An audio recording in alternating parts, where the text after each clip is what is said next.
ci li nga xam ni moom mooy waxtaan bi suñu ay sujet parce que gis nañu ba ñu gannaaw ba ñu publier rapport Cour des comptes yi ki nga xam ni nag moom mooy Aliou Ndiaye nekk président de la chambre de discipline financière de la Cour des comptes nag moom mujj na génn en tout cas addu ci mbir mu ni mel moom nag ma ngay xamle ni nous sommes un pouvoir au même titre que l'exécutif et le législatif. Nous assurerons li nga xam ni kon moom moo di seen indépendance ñoom jusqu'au bout quel soit le pouvoir qui serait en place. moom sax ma ngay xam ne ni am na benn président en place bu fi nekkoon demoon na ba bëgg a dissoudre li nga xam ni moo di la Cour des comptes ndax indépendance bi nga xam ni am na ko. est-ce que tey nag doyen tey jotul nag ñu taxaw def benn taxaw seetlu ci ñenn ñi nga xam ne ñi ngi këll-këllee suñu institution yi parce que c'est pas la première fois.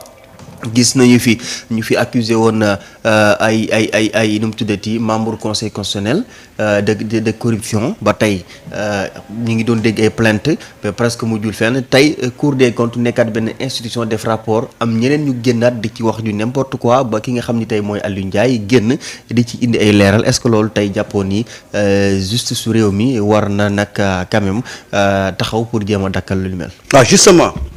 dañu créer benn amalgame autour de ça. parce que juge bi génnul pour répondre ci ay interpellations jëm ci Cour des comptes. c'est très important. contexte moo koy indi ci benn livre bu ñu doon publier. effectivement mu nekkoon fa. donc une sortie bi du dafa génn exclusivement pour addu ci Cour des comptes. te gis nga boo dégloo mu ngi koy leeral. mu ngi naan mënumaa ñëw ba fii di wax. te waxuma ci Cour des comptes. ñaan ne bu ngeen ma ko mayee 2 minutes. et j'ai pris l'extrait xaaral mu ngi nii. Un membre de la Cour des comptes ne peut pas parler aujourd'hui sans parler du rapport d'audit sur les finances publiques. Je demanderai 2 minutes seulement. Gis nga 2 minutes la ñaan. Clarifier. Et vous avez vu tout dernièrement la Cour des comptes était sur la sellette parce que tout simplement nous avons produit un rapport sur la situation des finances publiques. Le rapport sur la situation des finances publiques est une exigence du Code de transparence dans la gestion des finances publiques de l'UEMOA. C'est vrai, c'est le premier exercice parce qu'en 2019, il n'y avait pas de rapport, mais c'est le premier exercice. Mais nous avons en retour entendu, c'est vrai, des camps qui soutenaient la Cour des comptes, c'est tout à fait normal. Des camps qui critiquaient la Cour des comptes, c'est aussi tout à fait normal. Mais sur certaines questions, je voulais quand même clarifier pour vous et peut-être pour l'opinion publique sénégalaise dans sa diversité. On nous a dit que la Cour avait 3 mois pour faire le rapport. Alors, c'est juste pour préciser que tous ces gens yi nga xam ne dañuy véhiculer ci penc mi ne kii dafa génn au nom de la Cour des comptes pour indi ay leeral c'est pas vrai. c'est pas vrai dafa nekkoon ci benn cérémonie.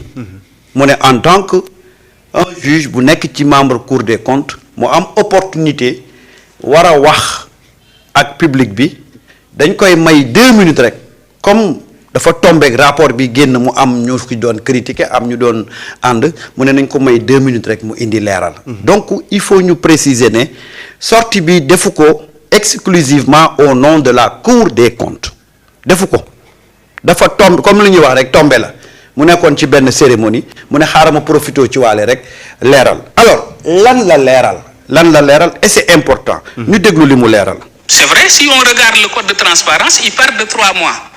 Mais n'oubliez pas que les procédures au niveau de la Cour des comptes sont des procédures qui sont édictées par la loi organique sur la Cour des comptes, la loi 2012-23. Et dans les dispositions de cette loi, on ne peut pas faire un audit des finances publiques sur 3 mois. La loi organique étant supérieure à la loi ordinaire qu'est le code de transparence, nous avons appliqué de façon pertinente les dispositions régissant les procédures de la Cour. Et pour ça, il faut un minimum de 3 mois pour faire l'audit. Il faut un minimum de 2 mois pour avoir les conclusions du parquet.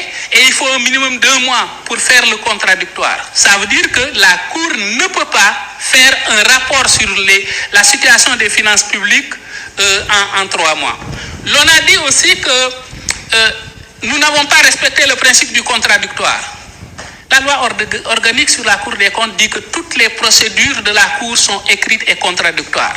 Ça veut dire que nous, tout ce que nous faisons, c'est à partir du contradictoire. Maintenant, lorsqu'on parle de l'audit sur la situation des finances publiques, c'est pas un audit qui s'intéresse à telle ou telle personne ou tel ministre. Il s'agit pour cet audit de mettre le curseur sur la situation des finances publiques en temps T, tout simplement. Donc, on ne s'intéressait pas aux ministres qui se sont succédés au niveau du ministère des Finances ou bien au niveau du ministère de l'Économie. Ce qui nous intéressait, ce sont les administrations qui ont produit les données et le contradictoire a été respecté avec ces administrations. Les gens ont dit que aussi le rapport n'était pas signé. Le rapport était bien signé. Nous ne pouvons pas faire un rapport qui n'est pas signé.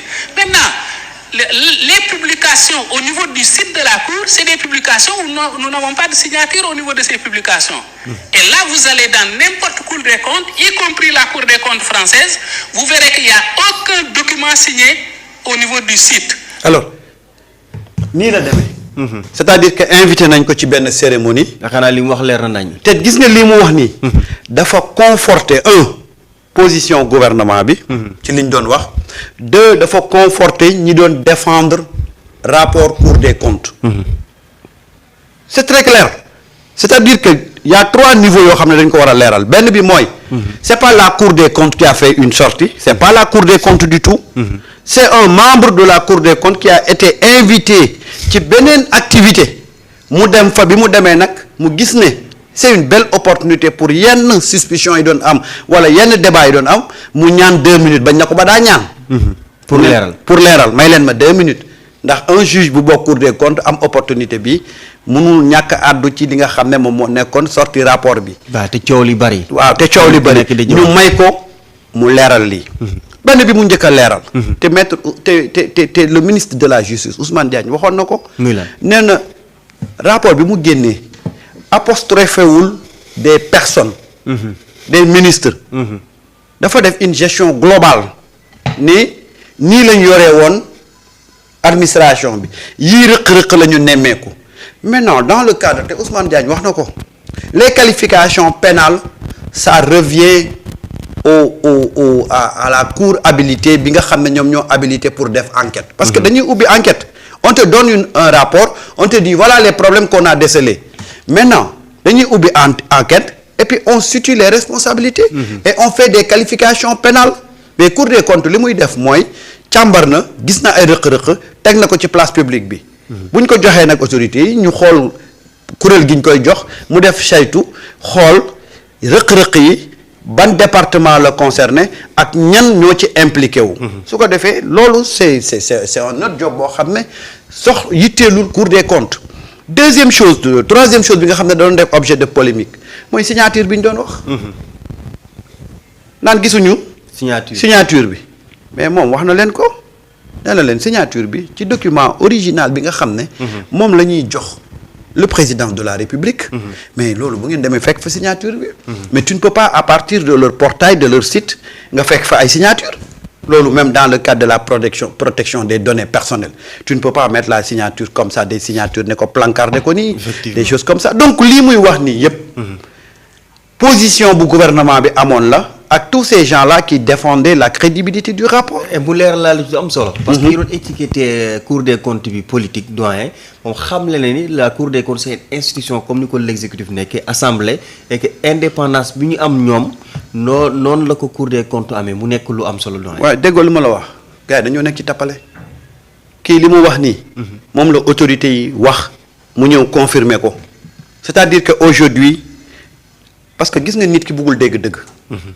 loo ko indi rek day wut layam. waaw ba Ousmane Sonko waxee lan la ñu wax ne non ñoom du ñu basé wu ci li Ousmane Sonko wax Cour des comptes ñëw wax lan la ñu wax. FMI la ñuy xaar léegi. FMI la ñuy xaar dem nañ ba di douter ci crédibilité Cour des comptes. FMI ñëw ñu ni dañuy sàkku gisee il faut ñu gisee ak yow. waaw toog c'est-à-dire que gis nga ce débat là il est derrière nous ça va. il est derrière nous.